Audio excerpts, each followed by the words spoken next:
바이블 GPS 제28일입니다. 성경을 읽는 바른 자세. 높은 하늘을 유유히 날아가는 독수리의 모습은 정말 멋집니다. 어떻게 독수리는 다른 새들보다 더 높이 날 수 있을까요? 사실 독수리의 날개는 보통 2m에서 3m로 너무 크고 무거워서 하늘을 날기에는 적합하지 않다고 합니다. 독수리보다는 참새 같은 작은 새들이 하늘을 날기에는 더 좋은 신체 구조를 가지고 있다고 합니다. 날개가 작고 가벼워서 조금만 퍼덕여도 훌쩍 날아오를 수 있기 때문입니다.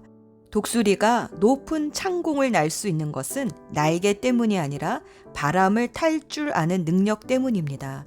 독수리는 상승 기류를 이용해서 날 수 있는 유일한 새라고 합니다. 바람은 보통 수평으로 부는데 낮 동안 뜨거운 해를 받아 뜨거워진 땅의 공기가 위로 올라가면 바람이 수직으로 불 때가 있습니다. 독수리는 이 수직으로 올라가는 바람, 즉 상승 기류를 타고 높은 창공으로 날아 올라갑니다.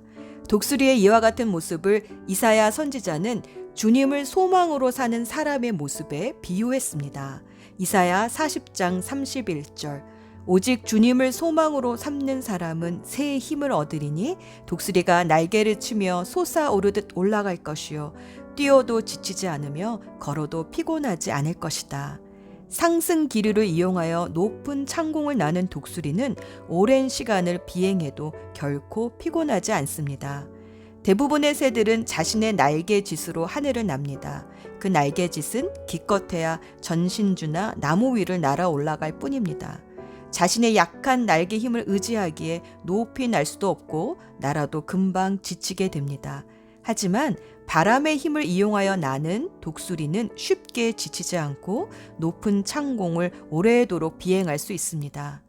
주님을 소망으로 삼는 사람은 내 날개짓으로 날려고 하는 사람이 아니라 하나님이 보내주시는 바람을 탈 줄 아는 사람입니다.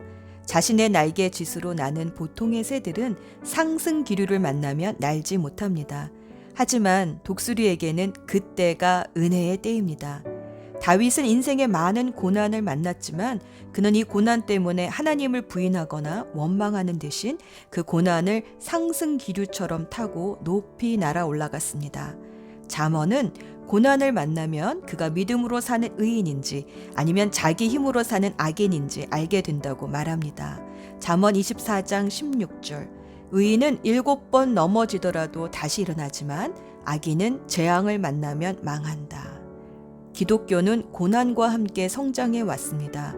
고난 속에서 비로소 내 힘으로 퍼덕거리던 날개짓을 접고 하나님의 은혜에 나를 얹어 비상하는 법을 배웠습니다. 성경은 내 힘이 아니라 하나님을 의지하는 삶이 무엇인가를 가르쳐 줍니다.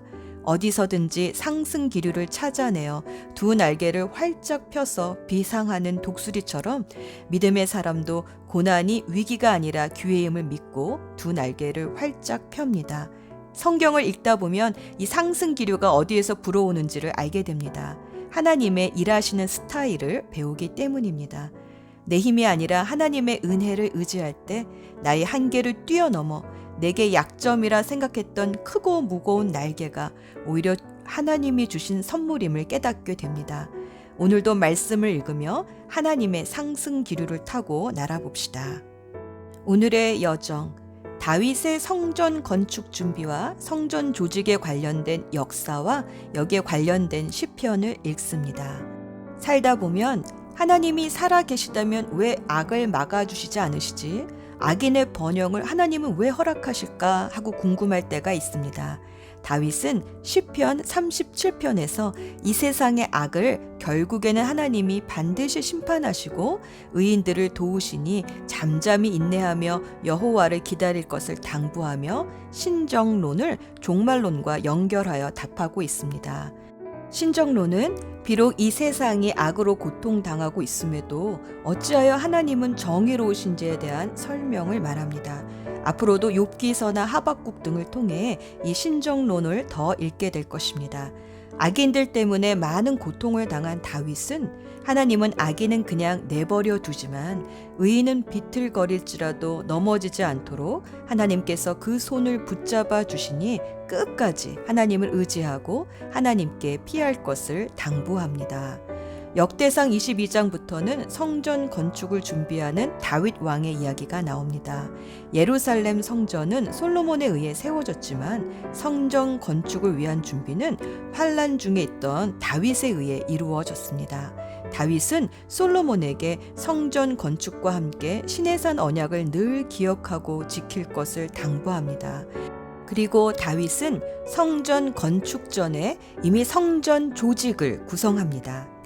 모든 레위인 38,000명을 계수하여 성전에서 일하도록 각자의 직임을 맡깁니다.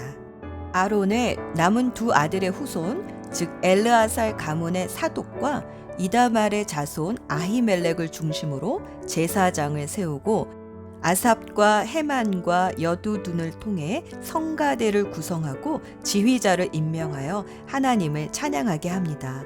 또 오베네돔의 아들들을 비롯한 많은 성전 문지기들을 세워 성전을 관리하도록 합니다. 이처럼 다윗은 국가 조직보다 하나님께서 왕으로 통치하는 제사장 나라의 성전 조직을 가장 우위에 두었습니다.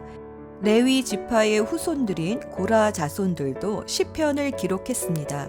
이들은 이스라엘 백성의 구원은 오직 하나님께 있으며 만군의 여호와께서 이스라엘과 함께 있음을 찬양합니다. 여호와께서 야곱의 모든 거처보다 시온의 문을 사랑하신다는 표현을 통해 시온에 대한 하나님의 특별한 사랑과 돌보심을 노래합니다. 예수 전망대 시편 45편은 왕의 결혼을 위한 노래라는 표제가 달려있지만 그 내용을 보면 이 왕이 예사로운 왕이 아님을 알 수 있습니다. 신적인 존재로서 그의 왕권이 영원하고 그의 자손들로 온 땅을 다스리게 하시는 이 왕은 예수 그리스도이십니다.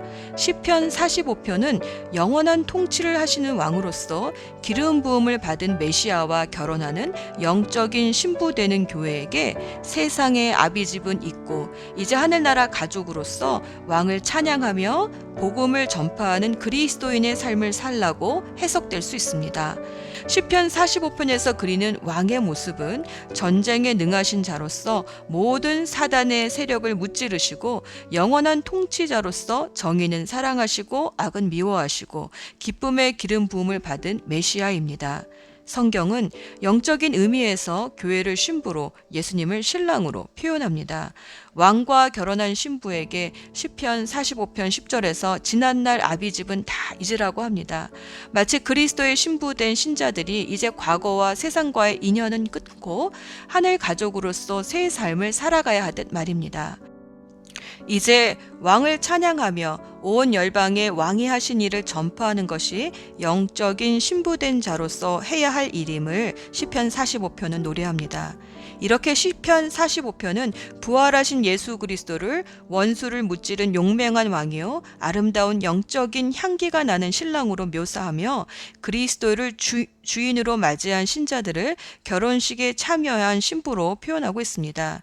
시편 45편의 모티브는 아가서에서 다시 재현되며 바울 서신에서는 예수님을 교회로 그리스도인을 영적인 신부로 비유합니다. 이렇듯 시편에서 그려지는 모든 예수 그리스도의 이미지는 다른 성경에서 많이 인용되고 있습니다. 모두 한 성령의 영감을 받아 기록된 책이기 때문입니다. 기도합시다. 왕이신 하나님, 주님의 아름다움을 말씀을 통해 보게 해주셔서 즐거이 주님의 말씀에 순종하기를 원합니다. 그래서 어디를 가든지 우리가 머무는 곳이 주님의 말씀도 함께 머무시는 거룩한 성소가 되게 하소서. 온 인격으로 주님의 말씀을 읽게 하셔서 권능 있는 그리스도의 삶을 살기 원합니다. 우리의 영적인 신랑 되신 예수 그리스도의 이름으로 기도합니다. 아멘.